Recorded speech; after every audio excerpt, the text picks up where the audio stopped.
আসসালামু আলাইকুম ওয়া রাহমাতুল্লাহি ওয়া বারাকাতুহু। যে যেখান থেকে ভিডিওটি দেখতেছেন সবাইকে জানাই মনের অন্তঃস্থল থেকে ভালোবাসা ও অভিনন্দন। দর্শক বন্ধুরা, একই চাঞ্চল্যকর তথ্য একের পর এক ফাঁস করে যাচ্ছে মিস্টার ডোনাল্ড ট্রাম্প। কি সেই আপনার চাঞ্চল্যকর তথ্য? অনেকেই জানলে অবাক হবেন। সেটি হচ্ছে $29 মিলিয়ন, যেটা নাকি আমাদের বাংলাদেশের টাকা যদি কনভার্ট করেন আপনার প্রায় 350 কোটি টাকারও অধিক। কল্পনা করতে পারেন, প্রায় 350 কোটি টাকারও অধিক আওয়ামী লীগের পতনের ক্ষেত্রে এই টাকাটা কি ইনভেস্ট করে কে করে? আপনার আমেরিকা আমাদের বাংলাদেশের একটা এনজিও কোম্পানির হাতে। দর্শক বন্ধুরা, আপনারা একটু মনোযোগ দিয়ে শুনবেন। সেটি হচ্ছে মিস্টার ডোনাল্ড ট্রাম্প। তিনি বলেন যে আমেরিকার ব্রাইডেন কিংবা আমেরিকা থেকে নির্ধারিত একটা গোষ্ঠী এই কাজটা করে আওয়ামী লীগের পতনের পিছনে, কিংবা বাংলাদেশের এত বড় একটা পলিটিক্যাল পার্টিকে পতনের পিছনে বাংলাদেশের একটা এনজিও কোম্পানির হাতে এই আপনার ইনভেস্টটা করে, যেটা নাকি আপনার আমেরিকান ডলার প্রায় $29 মিলিয়ন। আর মিস্টার ডোনাল্ড ট্রাম্প তিনি আরো বলেন, বাংলাদেশের যে এনজিও কোম্পানিটা আছে এই কোম্পানির ওনার হচ্ছে মাত্র 2 জন। ইতিপূর্বে একটু লক্ষ্য করে শুনবেন, ইতিপূর্বে এই এনজিও কোম্পানির যে ওনার আছে ওনাকে বাংলাদেশের মানুষ ওইভাবে মানে চিনতো না, চিনতো কিন্তু ওইভাবে কেউ চিনতো না। কিন্তু এখন ওনাদের এই 2 জনকে খুব ভালোভাবে চেনে বাংলাদেশের প্রতিটি মানুষ। কল্পনা করতে পারেন আপনি তিনি কি বলছে? যে এনজিও কোম্পানি, অনেকে জানেন যে এনজিও কোম্পানিটা কে বা কার মাধ্যমে চালাচ্ছে কিংবা চলতেছে, আর এই এনজিও কোম্পানিটা কার? আমি এই প্রসঙ্গে একটু পরে আসতেছি। মিস্টার ডোনাল্ড ট্রাম্প তিনি আরো বলেন যে আমার আমেরিকা থেকে যে $29 মিলিয়ন বাংলাদেশের এত বড় একটা পলিটিক্যাল পার্টির আপনার পতনের পিছনে আপনার ইনভেস্ট করছে, এই টাকাটাকে আমি যেভাবেই পারি না কেন উদ্ধার অবশ্যই করব। ডোনাল্ড ট্রাম্প তিনি আরো বলে এই যে পলিটিক্যাল পার্টিটার যে পতন ঘটছে এইটারও দায়িত্ব দিছি আমি আপনার ভারতের নরেন্দ্র মোদীর হাতে, যে এটাকে আপনার তদন্ত করে বের করার জন্য যে এটার পিছনে বাংলাদেশ থেকে কতজন ছিল কিংবা ইন্ডিয়া থেকে আপনার কিছু জড়িত আছে কিনা। আপনি যদি দেখেন যে ডোনাল্ড ট্রাম্প তিনি একটা কথা বলছে যে আপনার এনজিও কোম্পানি, এবং এই এনজিও কোম্পানির ওনার হচ্ছে মাত্র 2 জন। বাংলাদেশের অনেক মানুষ ওনাকে চেনে কিংবা অনেক মানুষ ওনাদেরকে চিনে না। তার আগে আপনাদেরকে আমি বলি, বাংলাদেশের সাবেক প্রধানমন্ত্রী শেখ হাসিনার একটা কথা। শেখ হাসিনা কিন্তু তিনি বলছিল যে আমার দলের পতনের পিছনে কিংবা আমার দলের পতন চাচ্ছে আপনার আমেরিকার একটা নির্ধারিত একটা গোষ্ঠী। তারা আমাদের বাংলাদেশের কোনো একটা এনজিওর হাতে সম্ভবত বলে যে কোনো একটা এনজিওর হাতে সম্ভবত আপনার অনেক টাকা কিংবা অনেক ডলার প্রতিনিয়ত লেনদেন হচ্ছে, এবং বাংলাদেশে একটা জঙ্গি হামলার কি চেষ্টা চালাচ্ছে, এটাকে আমাদেরকে তদন্ত করে বের করতে হবে। আপনার সাবেক প্রধানমন্ত্রী শেখ হাসিনা তিনি কিন্তু বিষয়টা ঠিকই কি ধরতে পারছে, কিন্তু আসলে আওয়ামী লীগের, ছাত্রলীগ, যুবলীগ এরা কিন্তু ব্যর্থ হয়ে যায়, কিংবা বাংলাদেশের পুলিশ প্রশাসন যে আছে টোটালি ভাই ব্যর্থ হয়ে যায়। আপনি ভাবতে পারেন 350 কোটি টাকারও বেশি এই আওয়ামী লীগের পতনের পিছনে ইনভেস্ট করছে। তারা আরো ইনভেস্ট করতো, কিন্তু এই ডোনাল্ড ট্রাম্প এটাকে আটকায় দেয়। এখন অনেকেই বলতে পারেন যে তুষার ভাই এটার আসলে প্রমাণ কি যে আমাদের বাংলাদেশে আসছে? ডোনাল্ড ট্রাম্প কিন্তু বলছে যে একটা এনজিও কোম্পানি, আর এই এনজিও কোম্পানিটা আবার চালায় কে? বলেন, এনজিও কোম্পানিটা চালায় কে?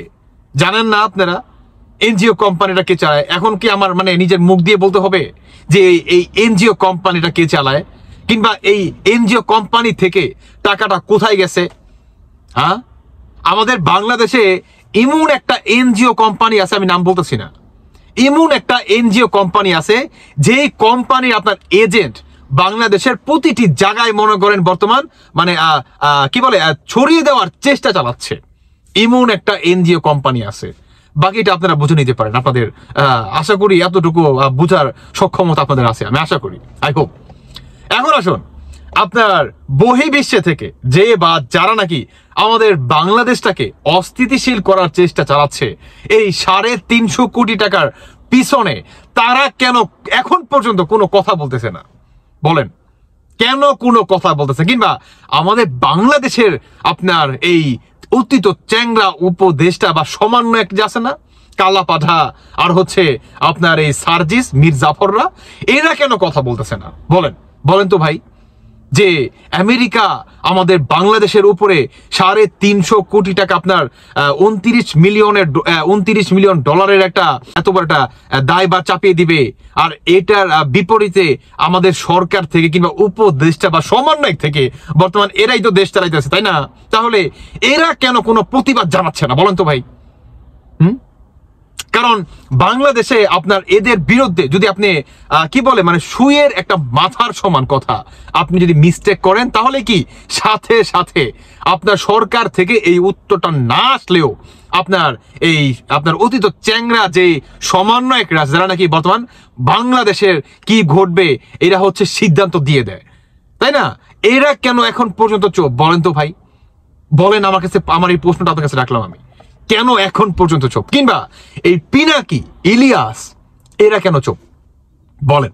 অন্তত আর কেউ পারুক আর না পারুক, অন্তত আপনার এই পিনাকি কিন্তু এই বিষয়টা নিয়ে কিন্তু আপনার ভিডিও করতে পারতো, যে আমেরিকা যে বলল আমাদের বাংলাদেশ একটা এনজিও কোম্পানির হাতে 29 মিলিয়ন ডলার আপনার ইনভেস্ট করছে, আপনার এত বড় একটা পলিটিক্যাল পার্টি মানে আওয়ামী লীগের পতনের ক্ষেত্রে, এটা আসলে কতটুকু সত্য? কেন ভিডিও করতেছে না বলেন তো ভাই?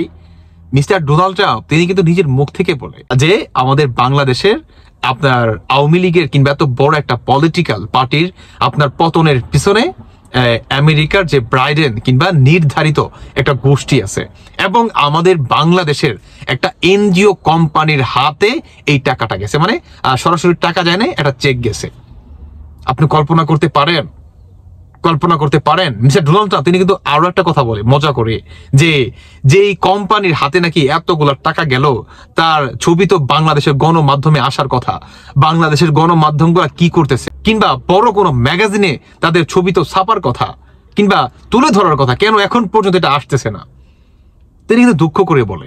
দেখেন এত ইঙ্গিত দিয়ে মিস্টার ডোনাল্ড ট্রাম্প আমাদের বাংলাদেশ প্রসঙ্গে প্রতিনিয়ত কথা বলতেছে, কিন্তু এই পিনাকি, এই ইলিয়াস কিংবা এই সমন্বয়ক উপদেষ্টা যে বাজার আছে, ডক্টর ইউনূসের কথাই বলি, যেহেতু এনজিও কোম্পানির কথা, তিনি কেন তার জায়গাটা এখন পর্যন্ত আপনার জাতির সামনে ক্লিয়ার করতেছে না?